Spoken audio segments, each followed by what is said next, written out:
Aujourd'hui, on constate que l'outil numérique, comme Maître Khamissi a précisé, devient un outil absolument majeur dans la perpétration des violences, dans l'aggravation des violences, dans la diffusion de ces violences. Et au-delà de ces violences, ce qu'on constate, est-ce que les enquêtes, les rapports, les études donc observent de manière extrêmement alarmante, c'est que la prégnance, parce qu'on constate tous ensemble qu'il y a une augmentation très importante des contenus porteurs de violence sur le net.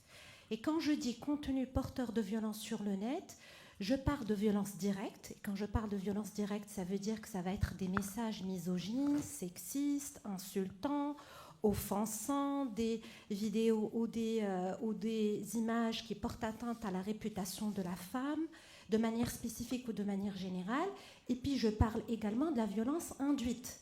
La violence induite, ça va être cette culture de plus en plus portée sur la misogynie, sur la hiérarchie des genres, sur ce qu'on appelle aujourd'hui la masculinité toxique, c'est-à-dire considérer que la virilité, c'est la capacité de dominer la femme et de ramener la femme à la sphère de l'intériorité, à la sphère de la domesticité.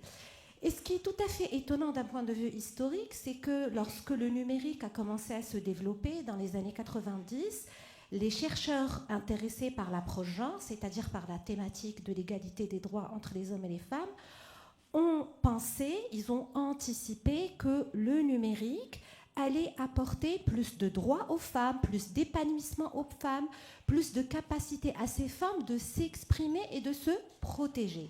Donc ils pensaient en fait, un peu de manière naïve, que le numérique allait promouvoir et permettre une progression au niveau de l'égalité entre les hommes et les femmes. 30 ans après, on constate en fait que c'est tout l'inverse qui est en train de se produire. Alors, je ne suis pas en train de nier complètement le fait que le numérique maintenant permet aux femmes de s'autonomiser, permet aux femmes de communiquer, permet aux femmes d'exercer un certain nombre d'activités lucratives, de s'informer effectivement. Mais aujourd'hui, et je ne suis pas la seule à le dire, énormément d'experts, l'ONU Femmes l'a remarqué, l'Union européenne, beaucoup de législateurs, beaucoup d'ONG, ramènent véritablement une aggravation. Une aggravation de quoi? De la culture sexiste, misogyniste. Alors, c'est-à-dire qu'ici, on est en train d'inverser un petit peu le rythme de la progression et du développement. Alors qu'on pensait aller vers plus de progrès en termes de droits entre les hommes et les femmes, on est en train d'inverser le rythme.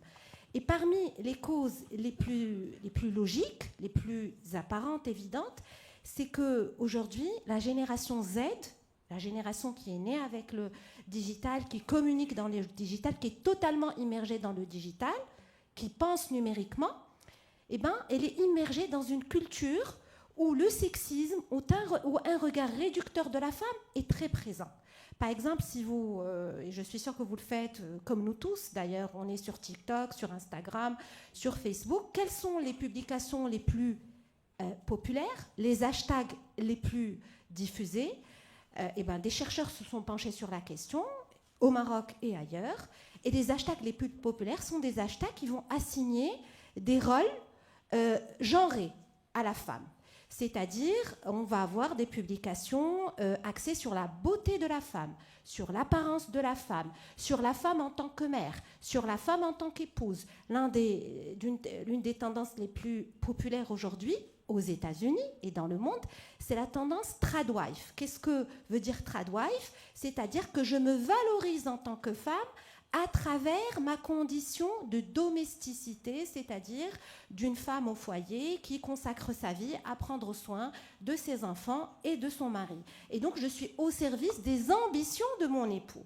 Et c'est quelque chose qui est devenu extrêmement populaire et qui est en train de changer la manière avec laquelle ces jeunes générations sont en train même d'interagir avec les mouvements de progressisme, de progrès social et de féminisme, c'est-à-dire donc de défense des droits des femmes.